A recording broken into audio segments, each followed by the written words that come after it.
to introduce our speaker, the conservation leader, John Roush. And lest I forget, thanks to Bev Hartline, our Vice Chancellor for Research, and Doug Coe, the CLSPS Dean, for sponsoring John's visit. John took an interesting path to conservation, beginning with a PhD in literature from UC Berkeley. He later left his life as a literature professor at Reed College, joining the environmental movement in 1971. I think I'm getting these dates right. Close enough. That was a heady time for those of you who might recall something about that era. The Wilderness Act had recently been passed. President Nixon bowed to environmental populism and created the Environmental Protection Agency. And the Clean Water Act put an end to what, up until that time, had been common in America. Rivers so polluted that they caught fire. After Reed College, John held several positions with the Nature Conservancy, including executive vice president. He also served 2 terms as chair of TNC's Board of Governors. In 1994, he was chosen to be president of the Wilderness Society. At the time, press releases pointed out that he had been for 10 years a cattle rancher with spreads in the Bitterroot and Big Hole valleys of Montana. John Roush understands the yin and yang of conservation issues like few leaders in the environmental community. For example, he explored consensus-based community models of environmental decision-making in the 1990s, though unlike some who drank that Kool-Aid and saw that model as a panacea for all things, John early on realized it had limitations and was just one tool in the box. John currently serves on the board of directors for the Western River Conservancy, helping apply land acquisition as a tool to saving some of our West's iconic rivers. He's also a strategy consultant for conservation and environmental groups and has consulted with more than 100 such groups. He and his wife, Joyce Chin, in the red with the neckerchief in the back, operate Roush Chin Consulting, LLC. Please join me in welcoming John Roush to Montana Tech. Thanks. Thank you very much, Pat. That was, I learned a lot about myself. Thank you. When Pat asked me to speak here, it was really hard for me to say no. In fact, I could not say no because, as he mentioned, I have Montana roots myself. And when I was ranching in near the Big Hole Valley in the early 1970s, at that time, most of the land in that area and all of the land around my little place was owned by Mount Hagen Land and Livestock Company. Some of you may know the story of Mount Hagen Land and Livestock Company. In the early part of the century, when the Anaconda Company was refining copper ore in Anaconda, to that out of that tall smokestack came, among other effluents, arsenic, and the arsenic settled over the ground all for miles and miles and miles, including most of the way down to the Big Hole River, up Warm Springs. And that land was so polluted, so poisonous, that nothing grew. And small ranchers had to sell, and who do they sell to? The Anaconda Company. The Anaconda Company later refined the refining process, kept the heavy metals out of the smokestack, grass started to grow again, and the company found itself in the ranching business. That was the ranch that surrounded me. They formed the Mount Hagen Land and Livestock Company, and in the early 1970s, the managers of that company decided they could probably make more money by subdividing beautiful second home sites. And I thought something ought to be done about that. I thought that was not a good idea, so I called around to find out who could help. And certainly I was a very, very small blip on that company's radar, and I couldn't do anything myself. I finally found somebody to help, and there were two consequences of that action. One was the organization I found, the Nature Conservancy. In the process, I got the conservation bug myself and started, as Pat said, started working for the Nature Conservancy. And the other consequence was the Nature Conservancy finally bought most of that land, 99,000 acres, 19 miles of the Continental Divide, hundreds of miles of trout streams, tens of thousands of acres of grazing land. That land is now included, part of that land is the core of the Anaconda-Pentler Wilderness Area. It's also now Warm Springs Wildlife Management Area. And the rest is managed and protected as rangeland by the Bureau of Land Management and the Forest Service. So deep Montana roots. These are the Pentlers. My little ranch is tucked back there in the trees in this picture. You can't see it, on Sullivan Creek. And I want to talk to you tonight about what I've learned since then. The title is Emerging Strategies in Conservation. So I want to begin by first explaining what I mean by conservation and what I mean by strategies. Then I'm going to talk about some of the problems that I see emerging for conservation. And finally, some ideas about strategies that will work in the future. My idea of conservation has four elements, and almost four stages. These are more or less in order. So I'm going to talk about them: motivation, judgment, strategy, and execution. And motivation, conservation begins because somebody feels, as I did about Mount Hagen, somebody feels the need to do something. I want to tell you a story about a remarkable woman. There's a river in Indiana called the Lost River. It emerges and disappears in the karsts of southern Indiana. That's why it's called the Lost River. This is actually the end of the river. After that, it's no more.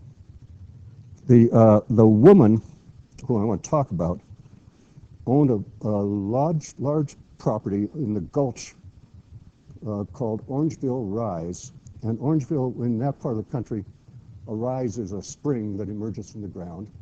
Orangeville Rise is the second largest rise in Indiana. And the gulch that she owned protected the tributary of the water that flew out of the rise and flew into the Lost River. It's an incredible place. You can see how big the rise itself is.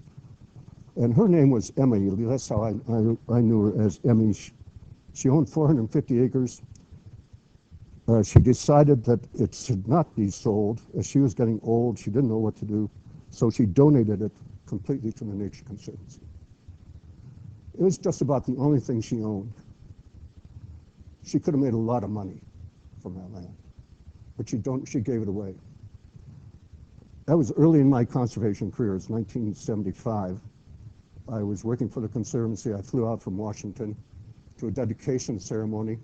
There was a crowd of friends of the Orangeville Rise there. There was a temporary stand where dignitaries were giving speeches about how important the gift was. It was a great time. The only person who wasn't there, the most important person, was Emmy herself. So later I found somebody who knew her, and I said I would really like to meet her to say thank you. So he took me to see her. She lived in a mobile home just on the edge of the property. We had agreed that she could live there for the rest of her life. And she came to the door, invited me in, and we talked. She said, she gave me three reasons for having made that gift. The first was that she loved the place and wanted to see it protected. The second was that the following year, 1976, was going to be the nation's bicentennial, and she felt like giving a gift to the country. The third one was, she said, and I think this flowed from reasons number 1 and 2, she said, it makes me feel clean, clear through. of that motivation, feeling clear through, is pretty typical, I think.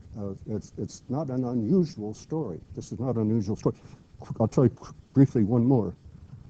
Willie Browne. Willie owned over 400 acres on the St. Johns River, very near Jacksonville, Florida.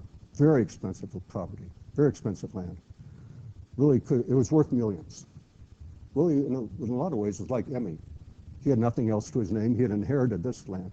He was a hermit, and he allowed nobody on the land except for archaeologists and biologists,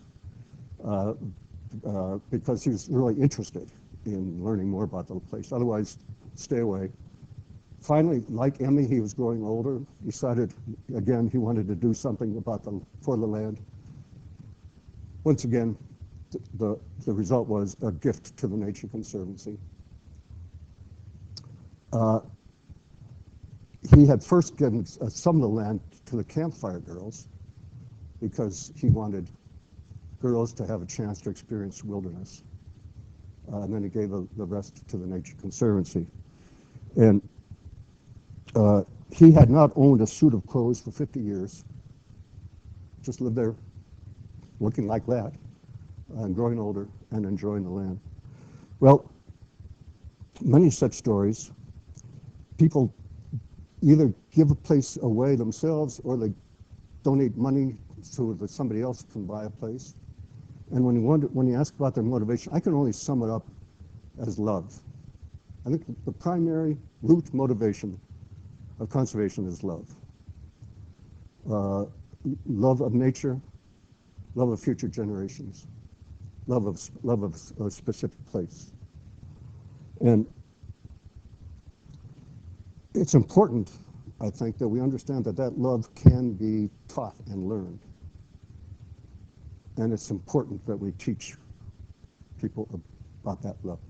It's important that people have that experience, that opportunity to have a Willie Browne or an Emmy kind of experience, if not through ownership, at least through experience and through understanding what it's all about. Okay, so the first element of conservation is motivation. Second element is judgment. Emmy and Willie could not have done what they did on their own. No matter, love is good, love is terrific, but it's not sufficient. If you really want to conserve a place, you need some institutional help. If you want it to be protected in perpetuity, a place or a river or a species or clean air, you need to institutionalize it. So somebody has to say yes. Somebody has to exercise judgment and say yes.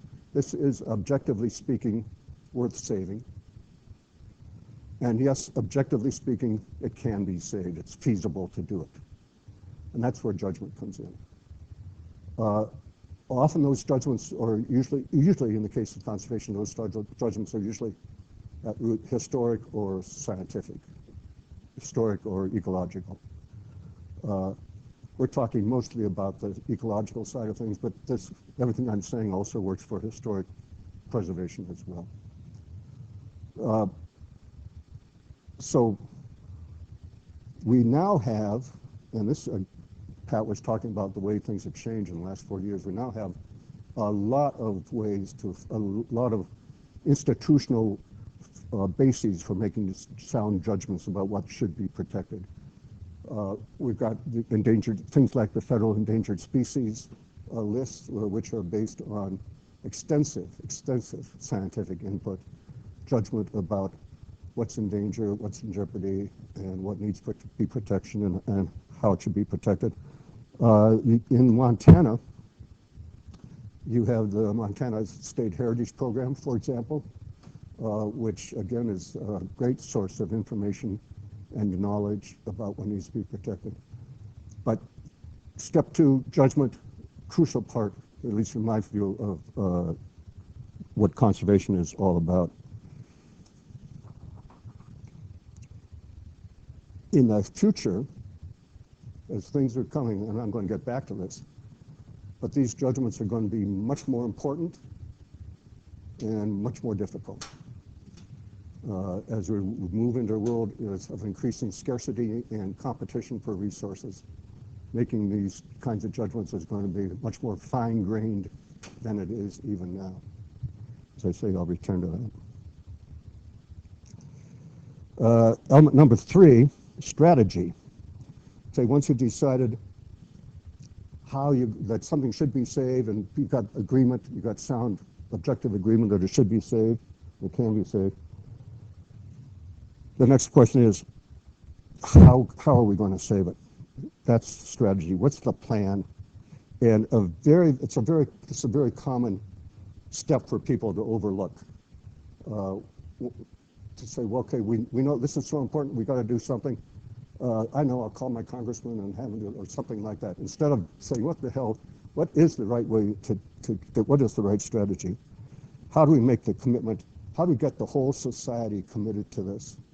What's our strategy for doing that? There are lots of ways to do it wrong, as I said. It's really easy to get obsessive about something. And so easy to get obsessive about something that's about as far as you can take it. And we see this happening a lot. We see people, I see people good-hearted, well-meaning people in conservation saying, no, I don't know what to do, but by God, I wish somebody would do something. And the next morning, the same thing. I wish somebody would do something. Next morning, I wish somebody would do something. So we have to be logical about this. This is the logic of strategy. It involves setting goals, analyzing resources available to you or possibly available to you, analyzing the obstacles, and then developing a plan to use the resources to overcome the obstacles or deal with the obstacles to achieve the goals. This is a 4-step program that you can apply in 30 minutes or might take 6 months. But this is, Joyce and I call this our 30-minute strategy plan. You can planning a series. You can do this in, as I said, in 30 minutes. But you have to go through all those steps, and you have to do it carefully. And you have to understand that you might get it wrong. And so you have to be prepared to do it again as you begin to see results and modify results. Once you've done that, you're ready to execute. You're ready to. The point about monitoring results in this cycle is very, very important. Going through the whole cycle, setting the goals, analyzing resources, opens your eyes to a lot of things. You begin to see new possibilities, new scenarios, but it's not until things actually start happening. We sometimes say that, Joyce and I sometimes say that planning is a 23-letter word. Those 23 letters spell plan, monitor, adapt, replan. And that's really what this is about. General Eisenhower, after the battle of Normandy, said, once we hit the beaches, once the troops hit the beaches at Normandy, all the battle plans went out the window.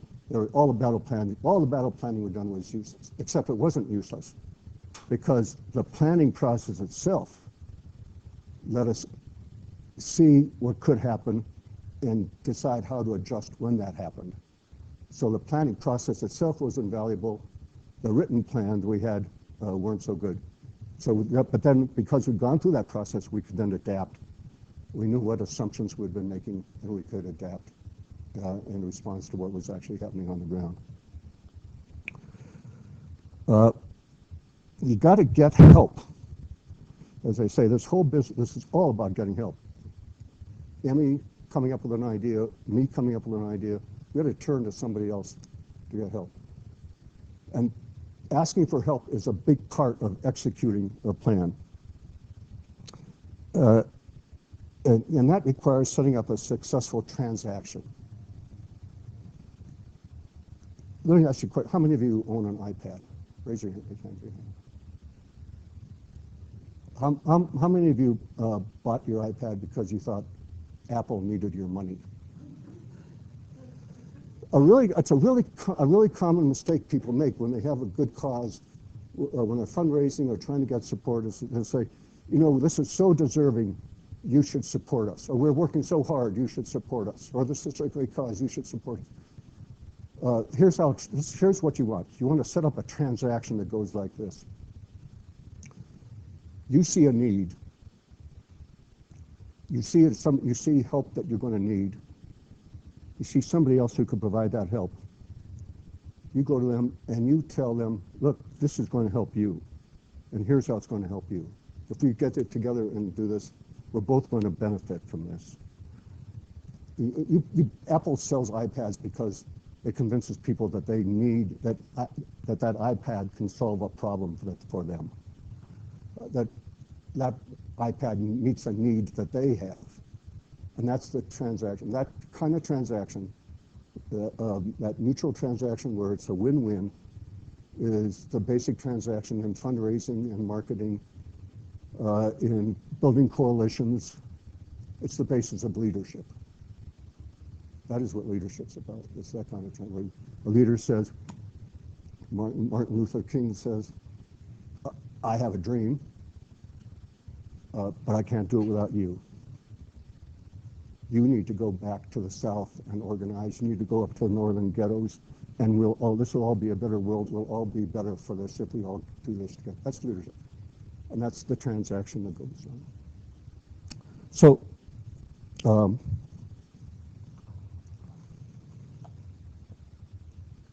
in other words, when you're executing, it's really not about you. It's about the people whose help you need, collaborators, supporters, and you have to understand what you want them to do, and you have to understand why would they do it, what need does it meet for them, and you have to be clear about what you're offering them if they come on board. If they shake your hand, if it's a transaction completed, they agree, then you're on the way to execution. Of course, execution is all about you too. At that point, you have to execute, you have to deliver, you have to uphold your part of the bargain. That requires you have the skills, you be committed, and above all, you deserve their trust. You have to demonstrate you deserve their trust. A Harvard psychologist, David McClellan, in the 1980s, did a group of experiments about leadership. And what he concluded was that it doesn't matter what, quote, leadership style you have. You can be a drill sergeant, you can be a nurturer, you can be a coach, doesn't matter. As long as, he put it, the word he used was, you're authentic. As long as what you're doing is really you. Otherwise, the people whose help you are asking for are going to see through you, they don't trust you, and they won't follow you. So trustworthiness is where it comes down. And I've seen that many, many times in conservation, where individuals who have had so much credibility, such a record of trustworthiness, can do things that I have thought was impossible in terms of getting people motivated. Okay, so motivation, judgment, execution. I want to talk about where we go from here. What's going to happen in the future. When we talk, and again, I'm going to talk about, as I say, obstacles, and then when we talk about the resources that we might have to overcome those obstacles. But I think there are some new ones coming up, or that are going to be more important. Thomas Friedman, in his book Hot, Flat, and Crowded, described three of them. The world's getting hot, it's getting flat, it's getting crowded. And those are all very, very important. The hot is obvious. Climate change is the one that's driving us all. It's driving everything right now. And if we can't figure out how to deal with that, We won't know how to. Everything else is going to be much more difficult. And certainly in something like habitat conservation, for example, we're seeing the consequences of that already, when effects on, you know this, effects on practically everything. Migration routes and migration habits, habitats actually moving. So when you protect a habitat for a creature, you find that they've decided to move a few degrees latitude closer to the poles just to stay cool. The habitat you saved, or they've decided to move a few hundred yards up the mountain. The habitat is no longer so useful to them. So hot, flat. Here's how, see if I can find that.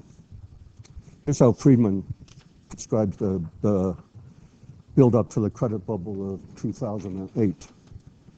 We in America built more and more stores to sell more and more stuff made in more and more Chinese factories, powered by more and more coal, and all those sales produced more dollars, which China used to buy more and more U.S. Treasury bills, which allowed the Federal Reserve to extend more and more easy credit to more and more banks, consumers, and businesses, so that more and more Americans could purchase more and more homes, and all those sales drew home prices higher and higher, which made more and more Americans feel like they had more and more money to buy more and more stuff made in more and more Chinese factories, powered by more and more coal.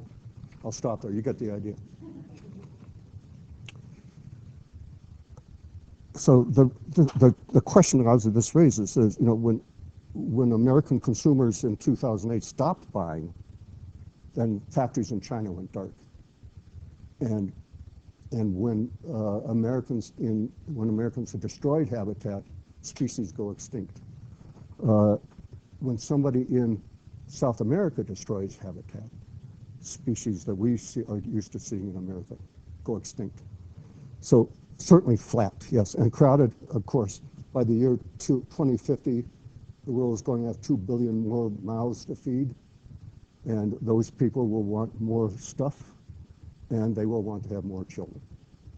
So crowded is where we are, and as I was saying earlier, in a world of scarcity, these questions we're talking about conservation are going to be thornier and thornier. So the world will be hot, flat, crowded. I'd add one more condition to Friedman's theory. It's also going to be really contentious. The gap, the gap between rich and poor is growing in the United States. Over the last 30 years, it's been growing continually.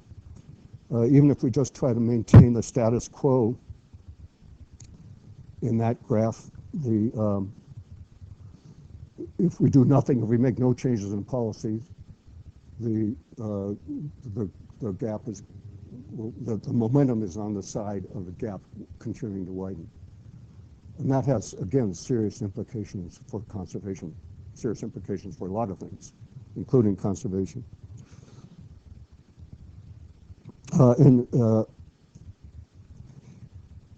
If you're just struggling to get by and you can't see a chance to get out of that situation, thinking about something like climate change is not something you're going to do a whole lot of. You might know about it.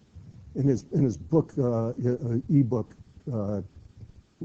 Boom, a writer named Tony Horwitz wrote about his travels along the path of the Keystone XL, and he interviewed people along the path, and he because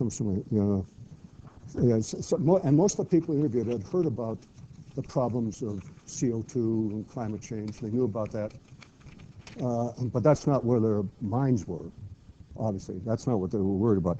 He quotes a truck driver from Williston Basin, who says, the truck driver said, "This industry is giving me a future, even if it's a short one, and we're all going to toast." That's, theologically speaking, that's the sin of despair. You know, it's when you've given up hope. So it's eat, drink, and remarry, kind of where that attitude leads you. So this is very serious. It's serious for another reason too, because you might expect that, at least in the growing inequality, getting back to fundraising, at least there are all these rich people now who have a lot of money to give away. We see their names on buildings and endowments, so surely that's going to help us. Well, even that's got a downside. The richest people are also the stingiest people. As this relationship between top earners and low earners has been constant for decades, ever since people have been tracking this. So this is not a new phenomenon.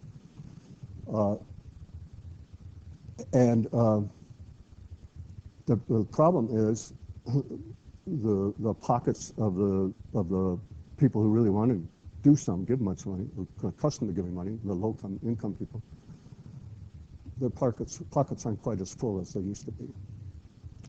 And there are signs that that both of those numbers are beginning to decline. So charity across the board is will be receiving less attention than it used to. This is in a world for conservation where since I started, or since the first Earth Day, say back in 1970, the number of conservation organizations looking for supporters has grown many-fold. The competition is tough in this world, and it's going to get tougher.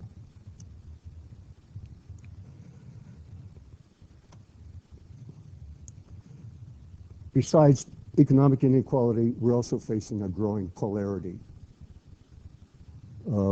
political polarity. And to the point that, as we know, in the Congress, of course, just about everything's come to a stop. We were talking at lunch today about the fact that there are some 30 wilderness bills awaiting enactment, have been awaiting enactment for years, and are just not moving. You got one in Montana, an important one, and they're just not moving. There was a time when things were different. And there was a time when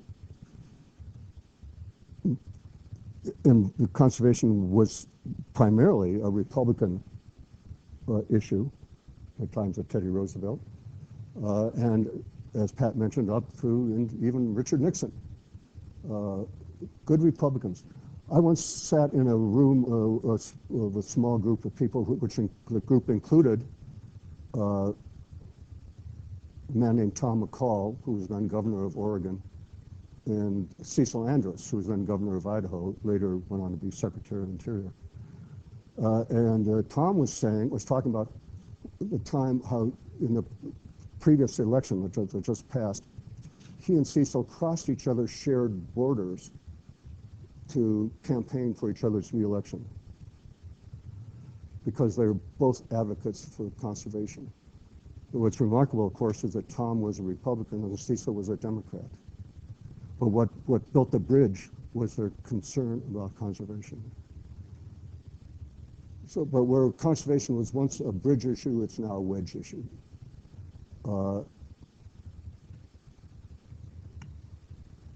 reporter has said that, a very reliable reporter has told me that there are many Republican people in Congress who will say privately that they understand that global warming, climate change is a problem, but don't dare to say so in public. These pressures are not just political, they're also economic pressures. Joyce and I once worked with, recently, about 5 years ago, I guess, with a group of educators and researchers who are developing in the Southeast about trying to develop a climate change curriculum for K-12 and academic curriculum about climate change for that region, where, of course, where there's a whole lot of deniers. And one of the group, at one point we were talking with a group that included a PhD geologist who was the environmental remediation officer for one of the largest coal mining companies in the region. And she told me during a break in the meeting that she said, yes, I know the climate changes, I've seen the evidence in rocks. But I can't say that, I couldn't say that it's anthropomorphic, that it's made by human beings. And if I did say that, I'd get fired, she said. And she said that very matter-of-factly, as if that's just the way the world works. So we're living in a highly polarized world, as you all know. Again, the challenges for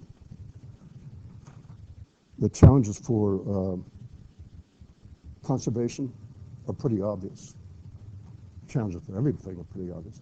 But in the world of conservation, where what matters today may be irrelevant tomorrow because the damage has already been done by then, moving fast is sometimes extremely important.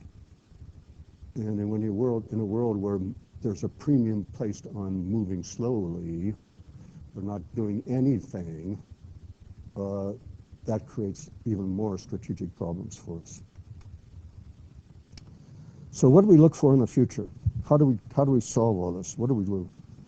Well, I think there are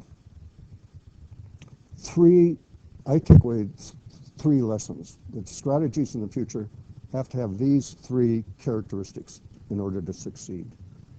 Not every strategy, but by and large, successful strategies will be inclusive, local, and consequential. I'll explain what I mean by those.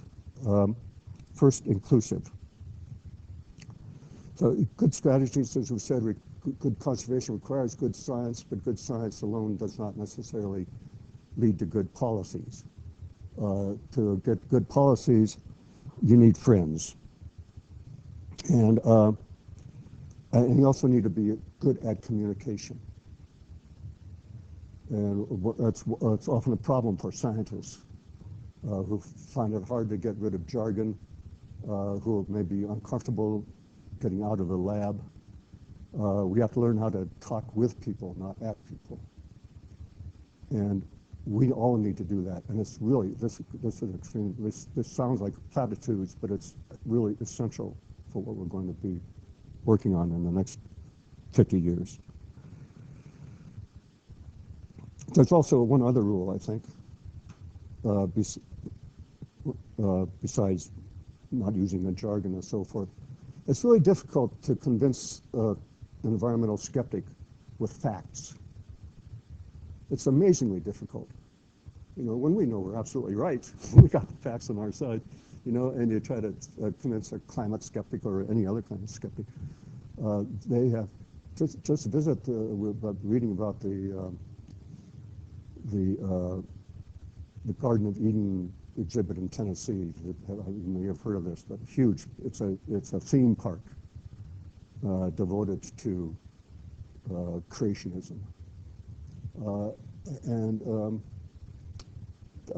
this guy has all the answers. He's got all. He knows why dinosaurs weren't on the ark. He's got all the answers. You know? So it's not facts.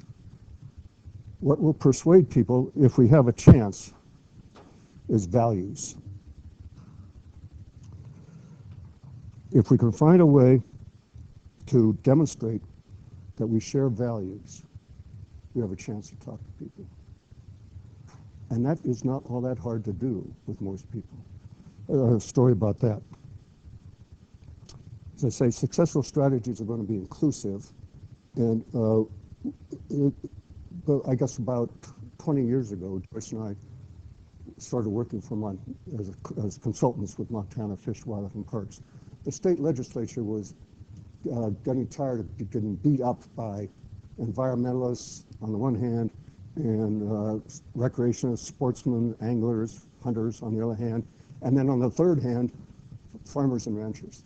These three constituencies all wanted different things, and they all didn't want what the other ones wanted. In fact, they didn't like what the other ones wanted. And so when it came time to agree on a budget or appropriations for the department, the legislature would spend hours in hearings hearing all about it.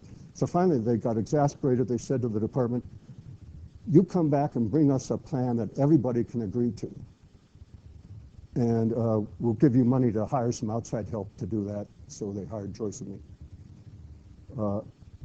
So we called this this program Habitat Montana, and we had three stages to it, to our plan, and those stages involved finding ways to get agreement among these three constituencies. In the first step, we trained the department staff in skills of mediation, how to make meetings work, facilitation, and listening. And that was a lot of fun because there's a lot of talented staff, it turns out, and they really took to it.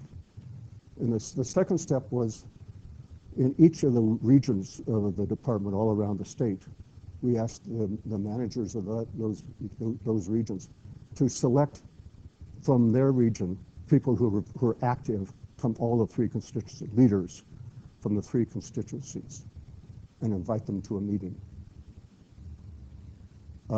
And we held those meetings all around states. The department staff facilitated those meetings. Joyce and I and other key staff sat and watched as observers. And the meetings would go like this. In the morning, we talked about values. The first question was, what does Montana mean to you? And then what does land mean, what do land and water mean to you? And we heard the same things from all three. They talked about their love of nature, they talked about responsibility, they talked about the need to take care of things, they talked about freedom. Then late in the morning, we started working into more details about policies, and by mid-afternoon, we were talking about some of the thorniest issues around. But what happened was, often we saw people who had agreed so much in the morning on the values, we saw them looking for ways to work things out with each other in the afternoon, to find win-win solutions in the afternoon. After one of these meetings, a rancher came up to me and said, you know, I never even met an environmentalist, and I sat next to two of them all day, and I liked them. Well, it's, you know, this doesn't always work. It's not a panacea. But what we did, we took notes from those meetings, took what we learned. The staff drafted a plan. Then we tried it out in the toughest audience of all. We took it to the lobbyists of those three constituencies. We called them together in a meeting in Helena, presented the plan to them, and they all signed off on it. And then so did the Fish and Wildlife Commission, and so did the legislature. And that plan was put into action. But again, we began not where the rubber hits the road on the issues, but where people's hearts were. That works, and we're going to have to find ways to do that more and more, to deal with this gridlock, to get out of where we are.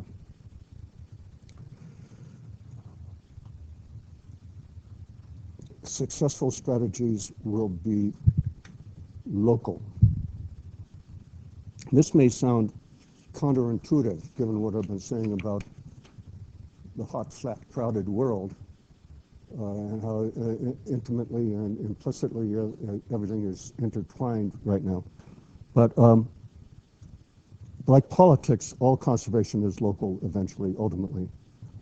We're talking about local communities working on local problems, and even with something like climate change, we're not going to make a dent in climate change until congressmen believe that people in their district, in their hometowns, care enough so that they'll vote the right way at the next election. So it really is, this is really where we are going to do a whole lot of the most important work, is locally.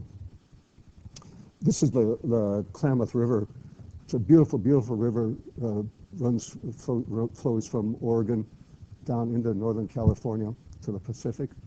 At one time, it held the It produced the second largest run of coho and steelhead, coho salmon and steelhead in the country. And those salmon, of course, what happens, of course, as I think you all know, they spend most of their lives, the western salmon spend most of their lives in the Pacific, going as far as Japan, but they come back after 3 or 4 years. They come back to these rivers in the west, and back to where they were spawned. They come back to spawn again and die. They have to have cold water. The salmon population in the Klamath River, like many rivers, has been dwindling fast, seriously fast, because of dams, which reduce water flow and so raise the temperature of the water. And now, of course, climate change is adding to the heat. The largest Indian tribe in California, the Yurok Indians, call themselves the people of the salmon. And they live at the mouth of the Klamath River. And they're very concerned about the salmon. So is Western Rivers Conservancy, the organization on whose board I serve. So we and the Yurok have been working on this problem. Now the Yurok have, although they're the largest tribe, they don't have a lot of land. They once had a lot of land, which had been ceded to them by the U.S. government, but over the years it was either sold off or taken, otherwise alienated from the tribe. So they're left with just themselves, currently a small bit of land around the mouth of the Salmon River. Our plan, Western Rivers plan, is to buy 47,000 acres of that land and return it to the tribe. That 47,000 acres has been owned by Green Diamond Resources, a logging company. And if that land were logged, it's true for much of the land, if it were logged, the environmental impact would be disastrous, and you can bet there would be virtually no salmon in the Klamath River. Well, how do you go about buying 47,000 acres of valuable timberland? Well, we use working with a tribe, we used a federal program called New Market Tax Credits. And these are tax credits whose purpose is to stimulate growth in poorer communities, like the Yurok tribe. So, and the way that it's very complicated. I won't get into the details, but basically, you're granted the federal government grants your community tax credits, which you can then use you can then sell those credits to people who can use them on the outside, and use that money. But you have to use that money for specified commercial profit or industries or whatever that will develop jobs and will develop economic growth in the community. So to make a very long story very short, working with U.S. Bank as a partner, Western Rivers Conservancy formed a for-profit corporation called Western Rivers Forestry, and we and the Yurok tribe are both jointly control that company, and its purpose is really has two purposes. One is to make use of income from the New Market Tax Credits for sustainable logging on a very small part of the Green Diamond land, which is where it can be done with minimal environmental impact. The rest, almost all the rest of the 47,000 acres will then be bought and returned to the tribe, who will manage it as a tribal park in perpetuity, protected, open to the public, but under tribal management. This kind of inventiveness is going to be crucial. We're not the only ones who are doing it. Organizations like national organizations like the Conservation Fund has been very creative in a way. uses sort of for-profit mechanisms to generate support for conservation, and so have many local land trusts. I want to tell you one more quickly, but I've gone way over my timeline because I do want to leave questions open. That's Blue Creek. Consequential. What does consequential mean? Consequential means it's a term of ethics. And consequentialism in ethics is where you say, well, the end justifies the means.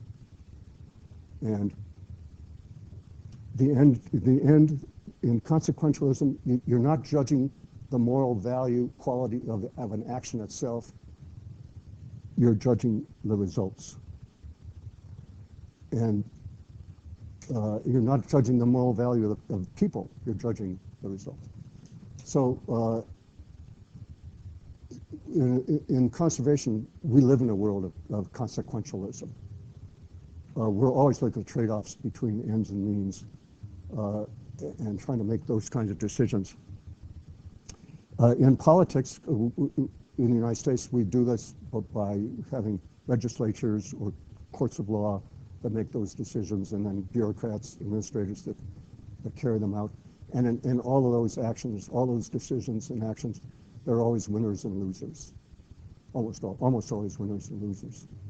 And there are parallel institutions, lobbyists and advocates who then try to tilt the decisions in their favor so that there are more winners and less losers. And I was one of those lobbyists. When I worked for the Wilderness Society, I worked hard to get regulations in place that would, for rock climbing in wilderness areas, that would outlaw the use of pitons in mountain climbing and rock climbing. Because pitons themselves can crack and break the rocks, and can also, over time, they're left in the rocks and there comes a forest of pitons in the rocks. It violated the spirit and the letter of the Wilderness Act. I didn't like to do that because I have a lot of mountain climbing friends, many of whom were wilderness advocates, and it was a very hard-fought battle. And there were some real bruised friendships, and I know we lost support because of that. The ends justified the means, in my mind. We went ahead and did it. You also do it. One more story, and then I really will quit. But we do this in the private sector as well. When I was at the Nature Conservancy, we wanted to protect the Virginia Barrier Islands, which are on the beautiful Delmarva Peninsula. Delmarva is a combination of Delaware, Maryland, and Virginia. And on the west side of that peninsula is the Chesapeake Bay, on the east side, the Atlantic Ocean. These barrier islands that you see are along the right side of the peninsula protect this very fragile but ecologically very important land mass from the punishing waves, and they harbor important habitat themselves. And they were prime targets for second home recreational subdivision. So we at the Conservancy developed a long major plan to buy those islands.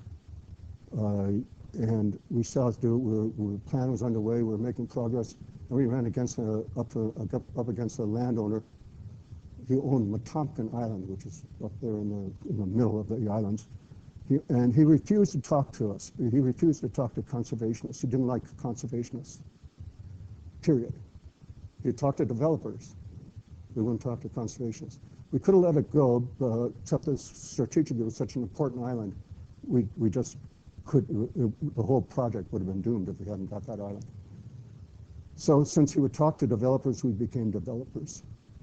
We formed a corporation called Offshore Islands, Inc. I was the vice president, and we went to talk to him we sent our lawyers representing Offshore Islands, Inc., to talk to him, and he agreed, and we bought the island, and the rest is history. So the means were we deceived him, we lied to him, and that might not sound so serious, except when you think about the other way around. I know of many cases where developers posed as conservationists, and I was outraged. I thought this is the most unethical thing I've heard. But 14 miles of precious habitat. It's not owned by the Nature Conservancy. It's the longest wilderness stretch of wilderness on the East Coast. And it adjoins Chincoteague National Wildlife Refuge. Metonkin Island is half in the Nature Conservancy's ownership and half in the Chincoteague Refuge. And the local people who thought they were going to get rich off working for developers and now getting rich off tourists who come to see, rich, but they're making more money than they did when they were trying to get it from oysters and farms and fish. So yes, I think the end justified the means. But again, this is the kind of decision we're going to be making again and again and again in conservation. And we have to get good at it. That's it. I'm going to stop there because I did want to have some time for questions, and I just about used up my time. I apologize for that. But thanks, John. We do have time for some questions. I'd like to lead off with a question.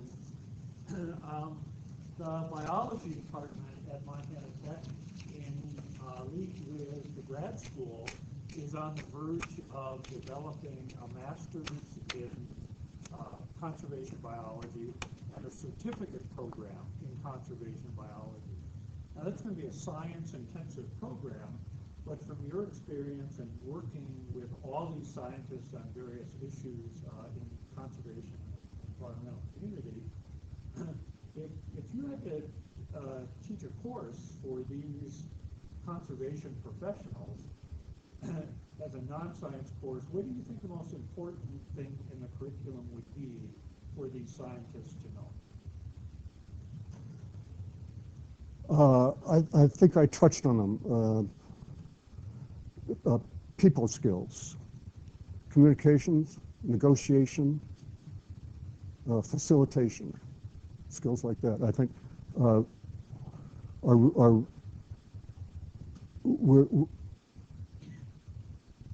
we are really stumbling in a lot of cases simply because people don't get it, people aren't persuaded. 10% of Americans now say, fewer than 10% of Americans say that environmental issues are a top priority for them. When they think about what do they lose sleep about at night? It's about jobs, it's about any number of things, but it's not environmental issues. We're not getting through them. Thank you for that advice. And now questions from all of you? Yeah. For those of us who weren't here for the first whole 1 minute, can I get your name and who you're representing? My name is John Roush. That's Jon Roush, and I'm representing me.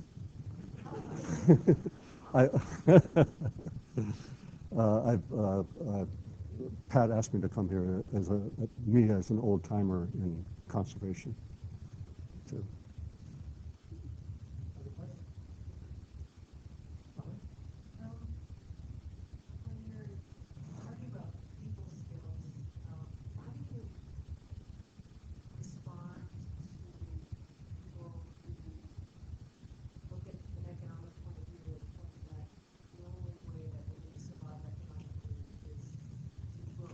Mm-hmm. Mm-hmm. Yeah, we have not been very good about that, and I think what we need to do is develop economic arguments of our own. There's a recent, as it happens, a recent issue of The Economist magazine has a very interesting story about that, about